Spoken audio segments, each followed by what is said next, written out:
You sometimes, challenge the grain of what's out there in the mass media and teachings of health and wellness. I think And sometimes is a polite way to put it, but okay, yes, I sometimes challenge conventional wisdom on things like diet, fat, cholesterol, all that stuff. Yes, that could be said.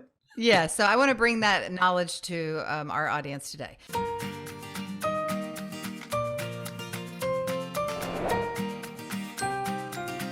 Johnny, I'm so glad that you're here. And I always love your information, your energy, and the input that you've given to this industry for so many years now. Not to age either one of us, but we've been around a while. Been around a little bit, yeah. I'm in it. Well, before we talk about the topic at hand, which I want to talk to you about inflammation, in particular, how it affects our health and our mood and our brain, because I don't think a lot of people understand the ramifications of inflammation on their body.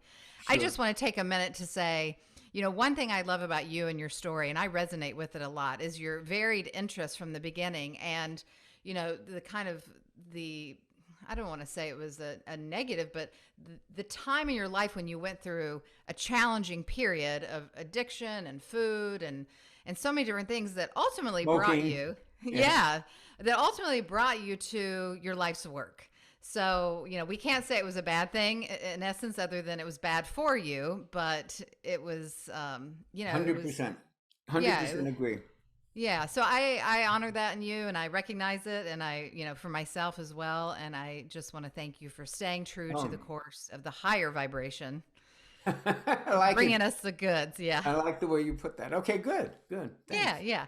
So you are many things, but primarily you've authored many books on nutrition. And I think you resonate mostly now with being called a certified nutritionist or just a healthcare.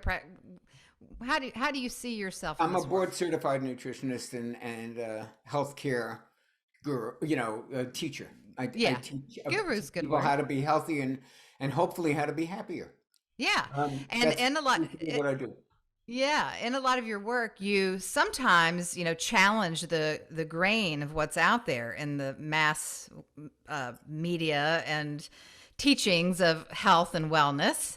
I think And sometimes is a polite way to put it, but okay, yes, I sometimes challenge conventional wisdom on things like diet, fat, cholesterol, all that stuff. Yes, that could be said.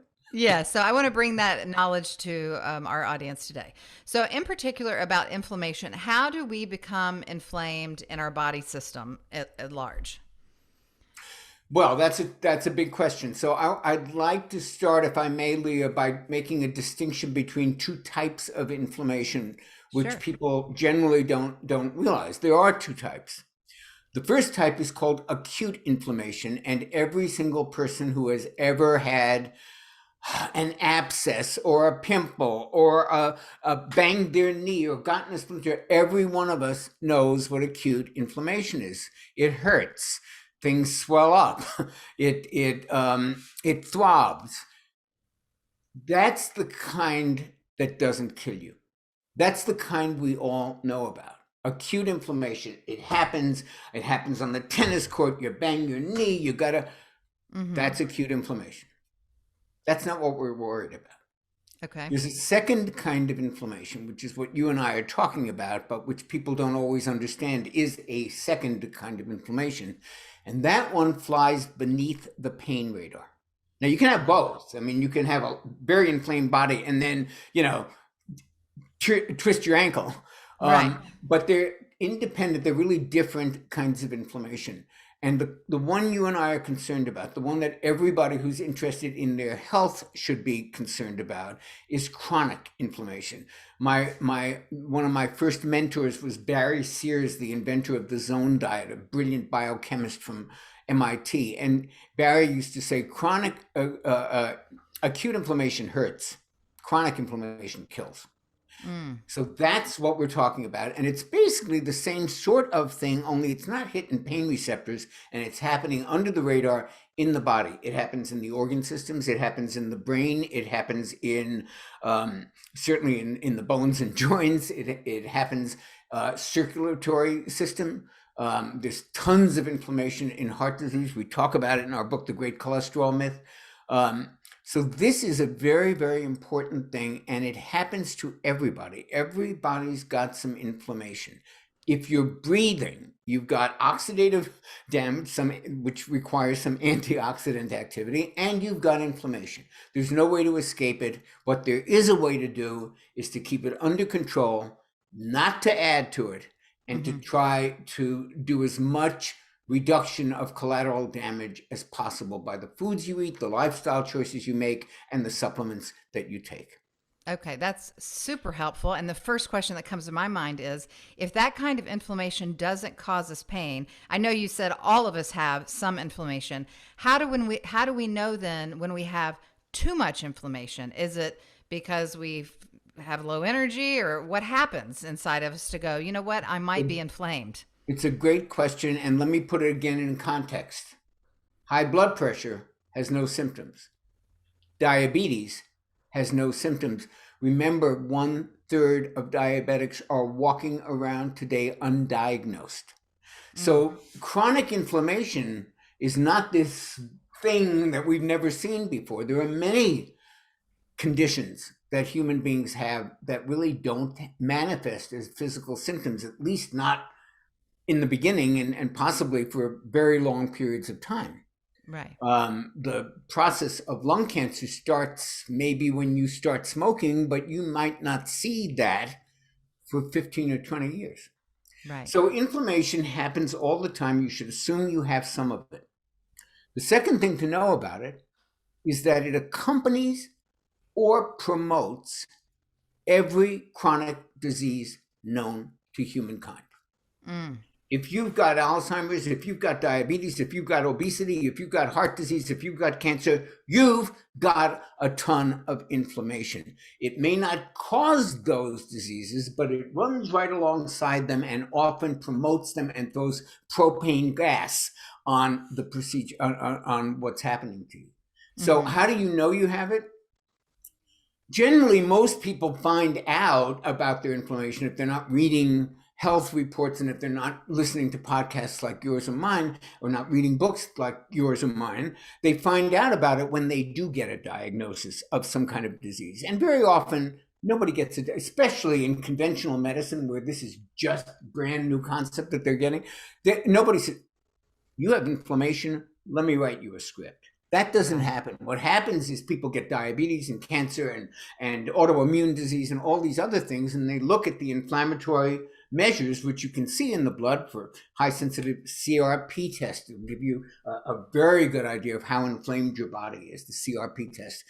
There are inflammatory cytokines, there are little chemicals that are released that you can test in the blood. And then when they do a workup, they go, whoa, Mr. Jones, you are inflamed. So we don't need to wait for that.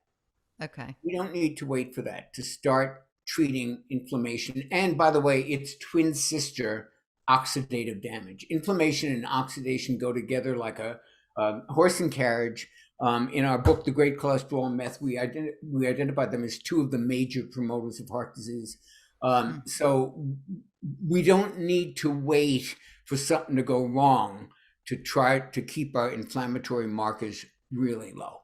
Well, that's a great message and reminder. Now, when you're talking, I'm passionate about this stuff. You know, when I say stuff, all aspects of health, because they all relate to the next thing. Just like you said, they run parallel. And similarly, as we're going to talk about in a minute, it runs parallel to our mood and how our brain's functioning and so forth. You bet. Yeah, just extremely. And when I hear you talk about the doctors making the diagnosis and saying, oh, well, you might have some inflammation here. I don't want to put the cart before the horse, but, you know, I know what they'll do. They'll say, here's a pill to help reduce inflammation. Yeah. And or to reduce cholesterol. There's a pill to do that. Right. All these pills to kind of try to control what's happening in the body. But your way is something different. Your way is saying, let's bring down inflammation naturally as possible, correct? Correct. And it's important to know when we talk about conventional wisdom, and I don't want to keep coming back to the Great Cholesterol Myth book, and I'm not here to sell that. I'm here to talk about where we went wrong in this Mm-hmm. information that people are giving us. And actually, cholesterol and heart disease are a great place to start. So I brought a few props along. Let's start Okay. with this. Let's start with this monstrosity. I took Oil. the, the particular oil, and I blocked the brand out so you don't get sued. So let's look at this corn oil mess. Heart healthy. It's not heart healthy, and I'll tell you why in a minute. There's nothing heart healthy about what's in this bottle of corn oil. Cholesterol free. BS marketing. Why? Because there was never cholesterol in corn oil. There isn't cholesterol in coconut oil, in avocado oil, in palm oil. They don't come with cholesterol. They never did. So this is a complete fabrication. It's not untrue that it's cholesterol free, but it makes it sound like this is somehow different or that this is somehow a good thing. Let me tell Right. you, we can talk about how good cholesterol can be for you. Maybe maybe that's a little too far afield, but the fact that there's no cholesterol in here is a meaningless concept. But Mm-hmm. it has been the cornerstone of the dietary advice we've gotten since about 1986. And let me explain how. So we decided, the powers that be, that saturated fat and cholesterol are what cause heart disease. They do not. And because we've been told that, we've been told this junk, these white oils, are good for us. Uh-huh. As far as I'm concerned, these are part of the problem, a very big part of the problem, as much of a part of the problem of our metabolic health as sugar is. In fact, I think sugar and vegetable, or really what they should be called seed oils, canola and corn and safflower and sunflower, that these are among the most damaging things in the American diet. Now, what can we do instead? We can stop using pro-inflammatory oils and Mm-hmm. start using, there are so many good ones. I brought palm oil along, Malaysian palm oil, for a very specific reason to talk about this. Because if you want to talk about inflammation, one of the first things you got to do is get rid of this. Because, and let me flesh that out a little, since we have a little time, which Yeah. is not a luxury I usually have on television. I got to tell this stuff in 3 minutes, and Right. obviously a lot of the details get lost. So you have two kinds of fats that are considered essential fats: Mm-hmm. omega 6, omega 3. They are very, very different, Mm-hmm. but they're both necessary for the body to be healthy. And the correct balance for, say, omega 6 and, let's say, omega 3 is 1 to 1, Okay. about 1 to 1. You could go as high as 4 to 1 in favor of omega 6 and still be healthy. You want to know what we consume? Between Probably the 16, opposite. between 16 and 25 to 1. Between 16 and 25 times more of this junk than of omega 3s. And every time we use this stuff for cooking, Mm-hmm. every time we buy processed food and we see what? Soybean oil or partially hydrogenated soybean oil, that's a Right. trans fat, or you do not, that's the stuff that is making us sick. Now, I want to also clarify something.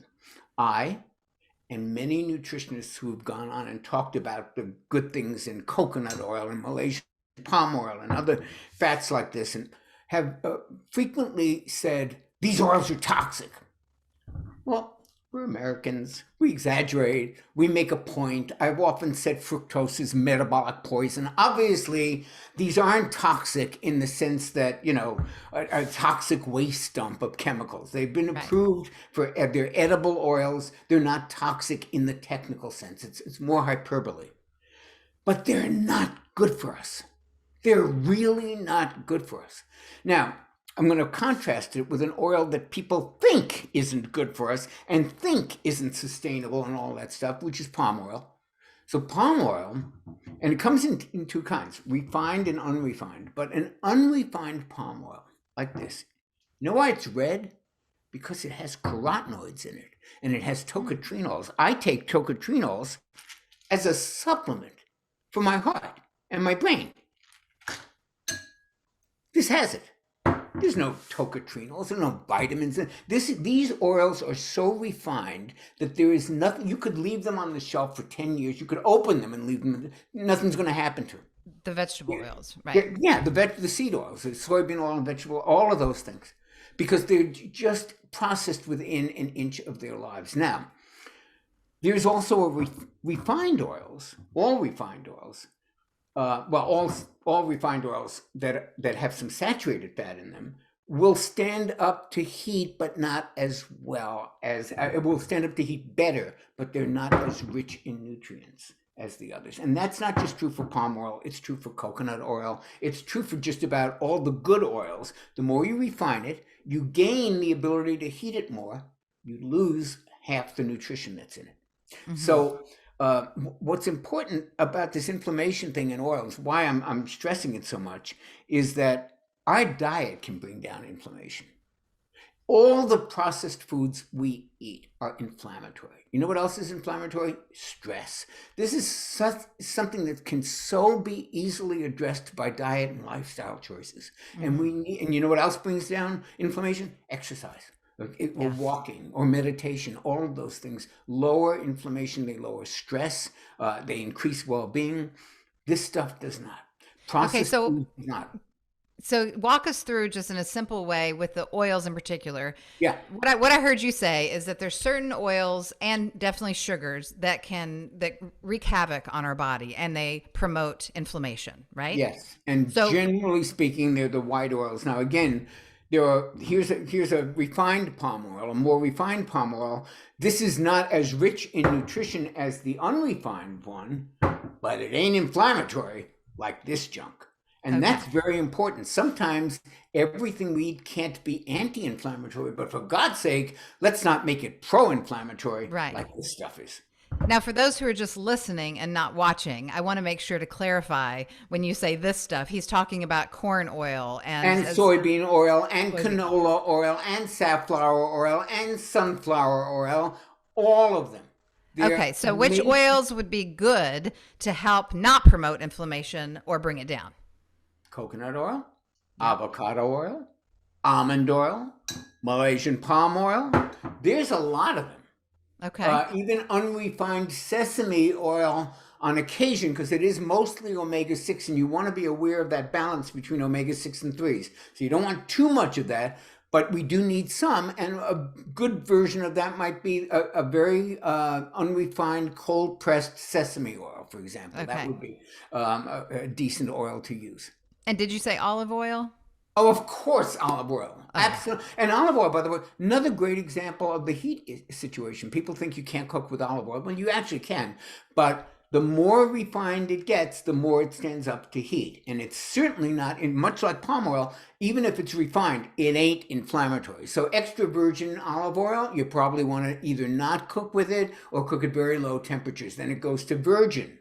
You can get a little higher heat. Then it goes to just plain olive oil. And then you can really use it at higher heat. Wow. But it's not inflammatory. And that's what's important to remember about Malaysian palm oil and about olive oil and about almond oil and about avocado oil. These are great oils. Corn, safflower, sunflower, not good stuff for us. Yeah, that's very helpful. Thank you for sharing that. And I didn't know that about the olive oil and the different variations with the heat. That's very helpful. Yeah.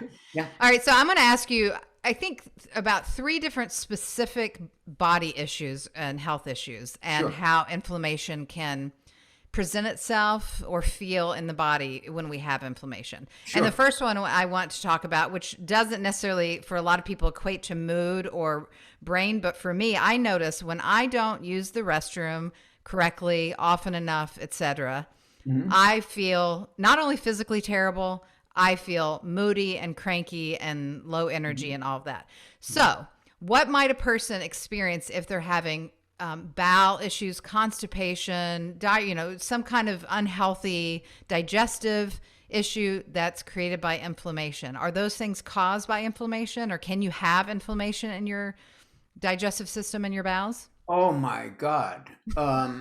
There is, for those who don't, I'm sure the people who listen to you know what functional medicine is. It's a school of medicine that looks at the whole body and how things talk to each other and how the thyroid interacts with the adrenal glands, and it's the opposite of an incredibly specialized medicine where you look at only one particular part of the body or one organ and you look only at the symptoms from that.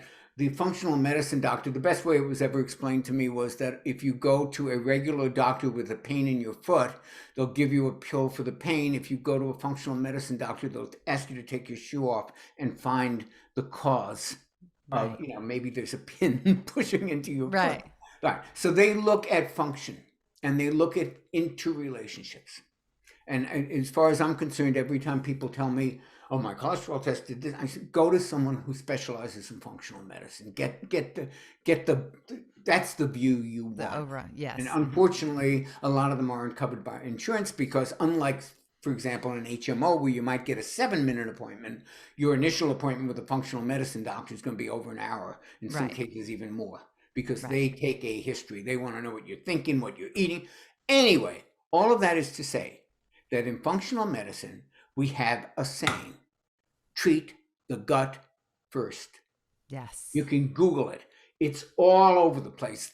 Virtually every colleague I have that I respect and send people to, if someone calls me and says they need a doctor in New York, or they need a nutritionist in some city I'm not in, I look for the functional medicine doctors, and every single one of them will tell you, treat the gut first. It all starts there. So, to answer your question about inflammation, we have a condition called leaky gut.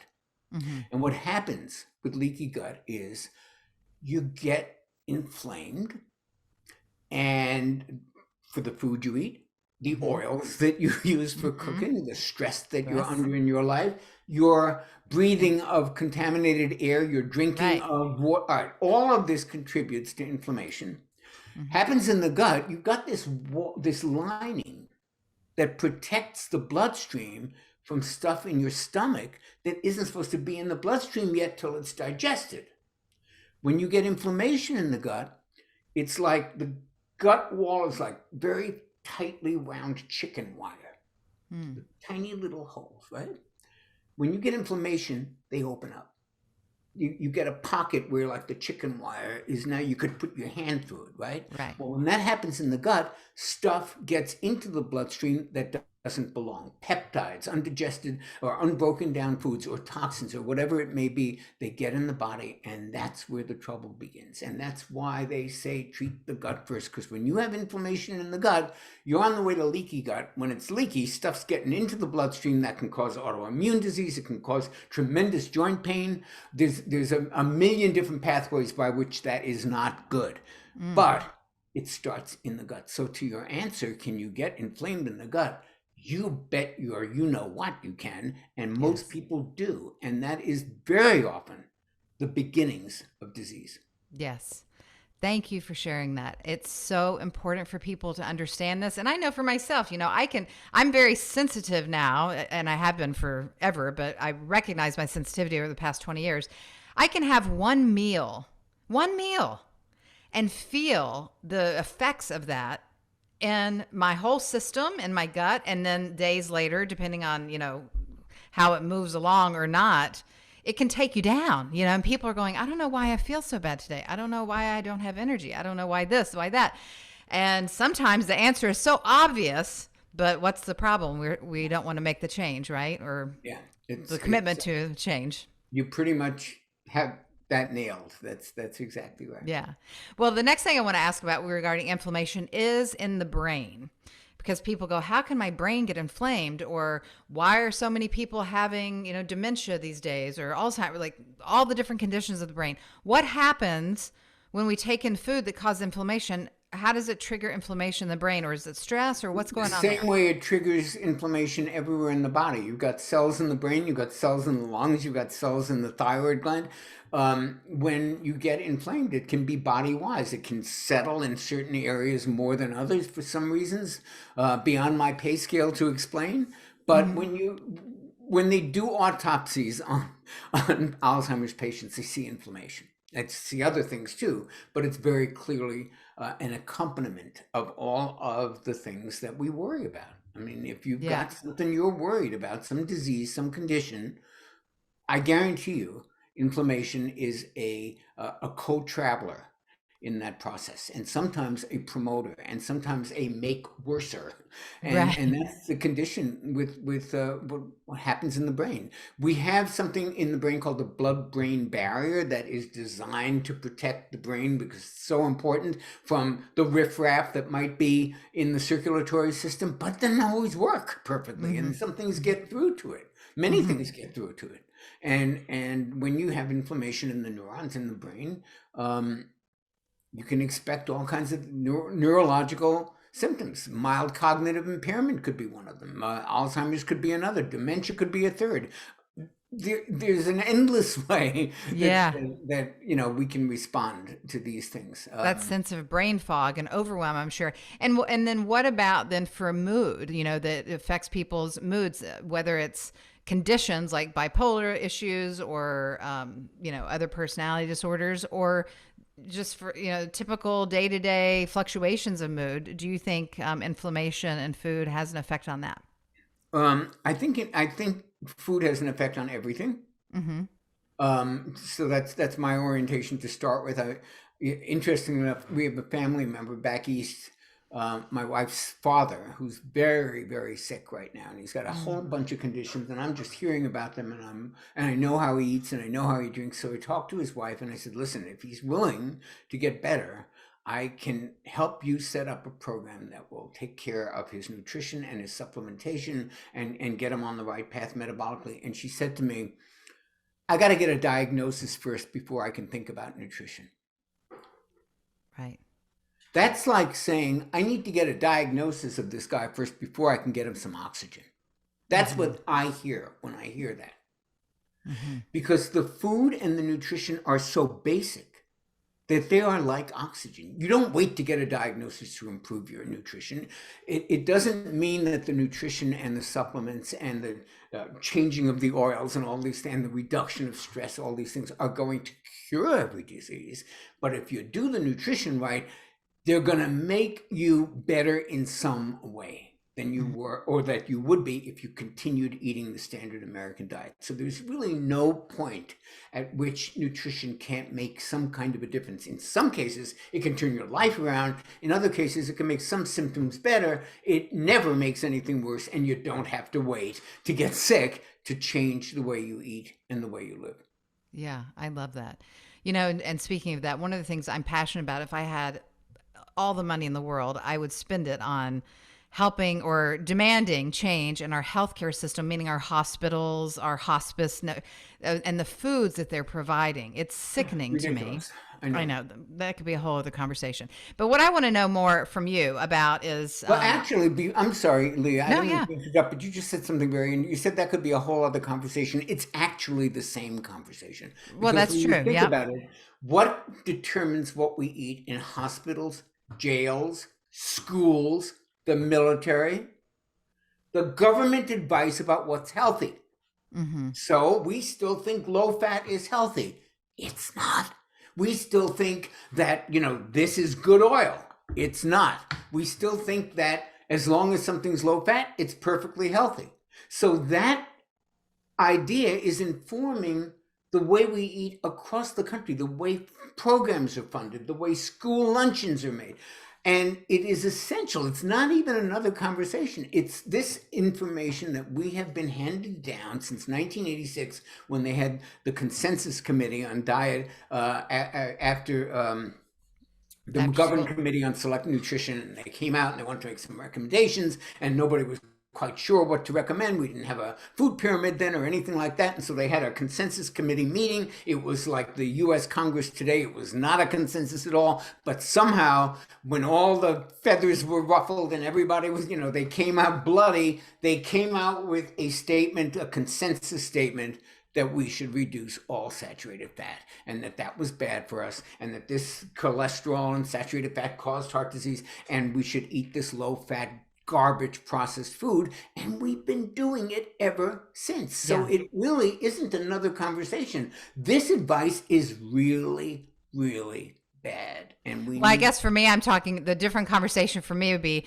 to start discussing the underbelly of the money, the finances, the who's paying that's who. a, yeah, way, Yeah, way the beyond. farming, that's the other conversation that I'm talking Sure. about because it's really sick. It's not sickening. It's sickening at heart, and it's sickening to our bodies. You know what people are being fed. These children and the elderly and sick people. It's a passion of mine.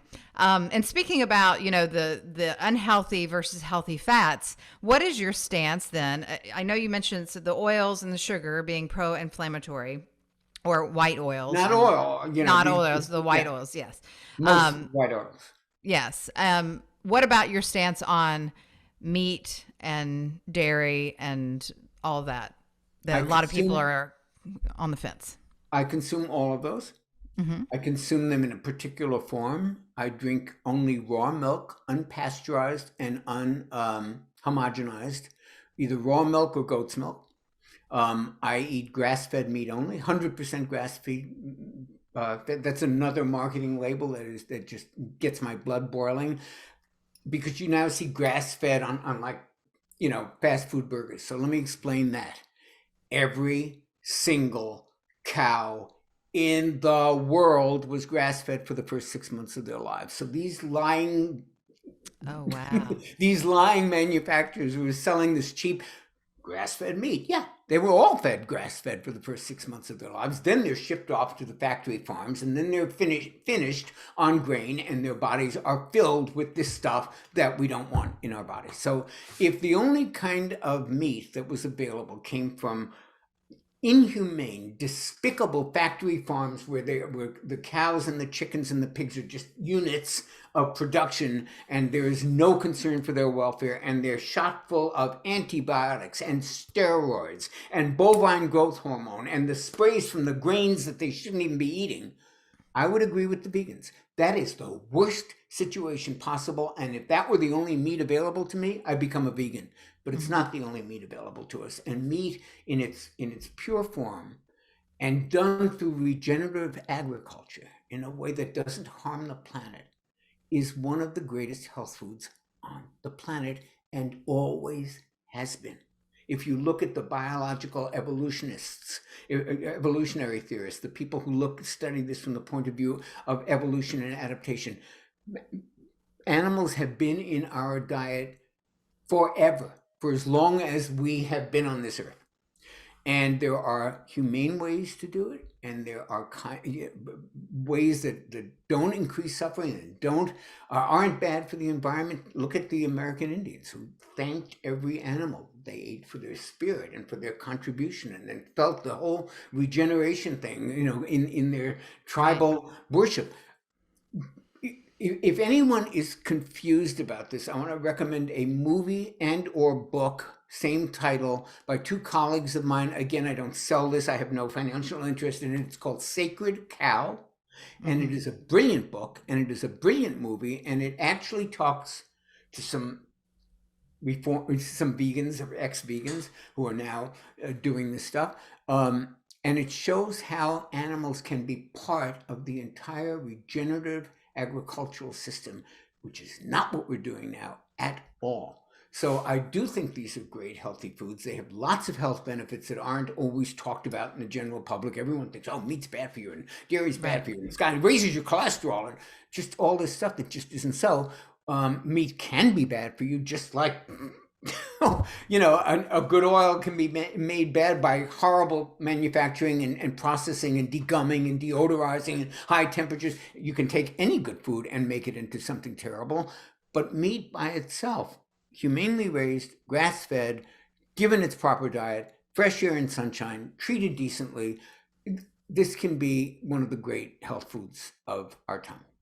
Yeah. Thank you. Thank you for that. And And I I should love. answer, the dairy is one of the most allergenic foods in our diet. Many people do have food sensitivities to dairy. I am not telling you to go. I'm telling you, if you don't, which I Yes. don't, then it's an amazing food. And Yeah. and there are studies even showing that the particular saturated fat that's found in dairy meat has some very positive benefits, and you can look those studies up. There were Darius Mozaffarian did a lot of them up at in Boston. So there are studies on that. This is not it is not a black and white issue. But again, Right. if you've got dairy intolerance, I think 80% of the world doesn't have the lactase enzyme. Maybe that's not a food for you. But from a health point of view, for Yeah. everyone else, and I'm not talking about ethical, I'm not talking about religious, I'm not talking about people who won't eat animals because they just can't do that and it has nothing to do with health. I'm talking about the people who think that's a healthier way to eat. It's not. Okay. And so people, so with the grass-fed, humanely raised meat products, how does size matter? How much do you recommend, like I portion? listen, don't go by what I do. I eat meat almost every day. Mm-hmm. Or eggs or dairy, or I drink milk every day. I mean, that's what I do. But I want to be very clear, and I know you agree with this, even without us having talked about it. There is no one right diet for everyone. There Right. can't be. Our genetic diversity, our geographic diversity, the fact that people have lived for generations, for in some cases thousands of years in the same place, they don't even migrate. They are going to adapt to a diet very different. The people who live Right. in a remote island off of Japan versus the people who live in the incredible cold in the tundrous winters up north in Greenland, they're not going to eat the same things and they're not Right. adapted to the same things. So the idea of this looking for this universally perfect diet is really a fool's errand. It doesn't exist. You've got to find the diet that's right for you. And what Yes. I'm telling you that I do is not right for everybody. And I'm not proselytizing for that at all. I Yeah. No, also I hear you. intermittent fast every day. I do a lot of things Mm-hmm. that maybe not right for everybody Right. at every time. So I want to make sure that that texture is very clear, that this is not like Johnny says you should do this. No, Right. Johnny I think figured that, out that I do this and it works for yes, me. right. And you should be on the menu of things that you might want to look at.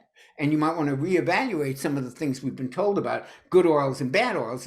By the way, the I picked palm oil for two reasons. One is it's one of the most misunderstood, and it's misunderstood in a classic way because of this information that we've gotten wrongly from the government, from the FDA, that we should avoid all saturated fats, that we should avoid, everything should be low fat. And palm oil has some saturated fats. Let me explain that. All oils have some saturated, most oils have some saturated, there's some saturated fat in olive oil. Okay, they're all a mix. Mm-hmm. There's a little saturated fat in there. There's also a little unsaturated fat in there. There's a little monounsaturated. It's a good mix and it's not inflammatory, but people have looked at it and said, oh, palm oil, that's bad for you. That raises your cholesterol. It's not so. And I can Well, quote you if you wanted study after study after study yeah. showing that that's not true. The second thing that they get on this for is sustainability. Now, that's something I care about a lot. I care about the orangutans and I care about the natural habitats of animals that have supposedly been harmed a lot by some palm oil manufacturers in some rogue countries. Malaysia is not one of them. Well, thank you for your knowledge and for helping us to understand how to eat. I often tell people too, you were talking about people finding their specific diets that work for them. And it can be challenging. A lot of times we have allergies or responses and we're not aware of them for a long time. 100%. Yeah. 100%.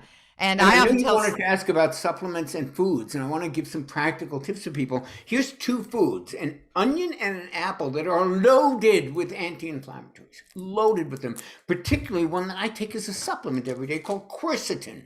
mm-hmm, And yes. quercetin is found in apples and onions. You want to do anti-inflammatory? Add up those foods. Avocado, anti-inflammatory. I don't have a bowl of berries here. All the berries, anti-inflammatory. So load up on those foods. Take oils that are either anti-inflammatory, like fish oil and omega-3s, or absolutely neutral as far as inflammation, like Malaysian palm oil.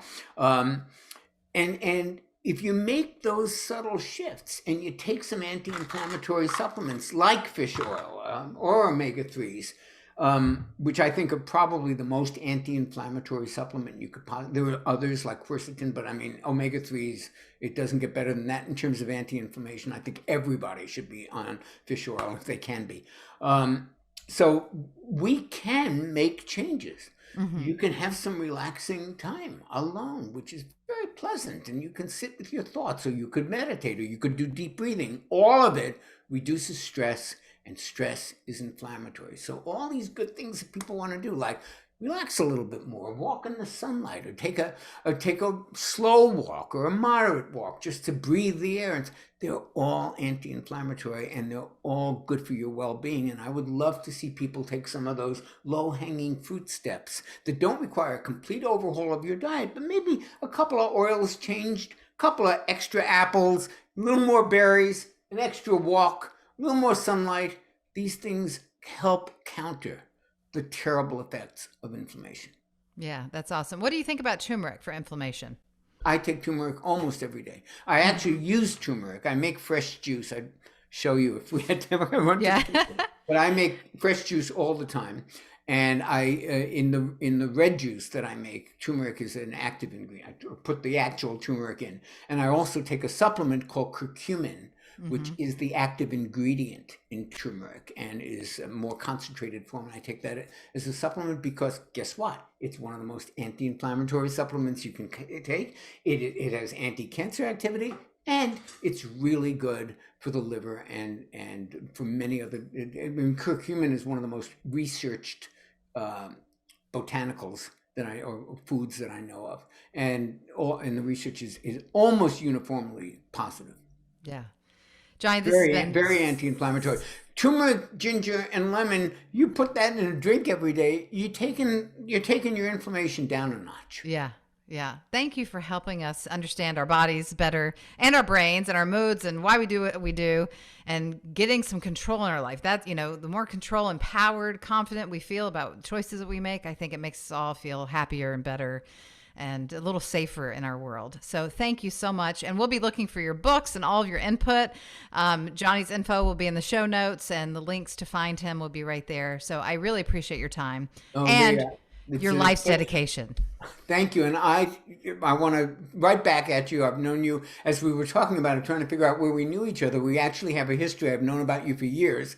And I want to compliment you on the same thing. It's people like you who are doing shows like this, that one person at a time, we get the information out there. We're not maybe going to change population level behavior, but we can make a change. If one person hears this and changes their family's dinner table options or changes something in their lifestyle, then this is a success, and that's a rolling kind of change. One person at a time. They change their community. They change their neighborhood. And I think that's really, at this point in my life, that's what I hope for. I don't expect. Malcolm X, by the way, used to say this. He would say, I talk to an audience of 1,000 people, but if I connect with one and they hear me and they make a change, that talk was a success. And that's kind of how I feel about what you and I do. Yeah, I feel the same way. Thank you. Thank you for sharing that. You're welcome. Yeah, it's been great to talk to you, reconnect, and I wish you all the best for your longevity and everything else you have to bring us in the future. So thank you so much. Yeah. All right, take care. We'll talk soon. Bye-bye.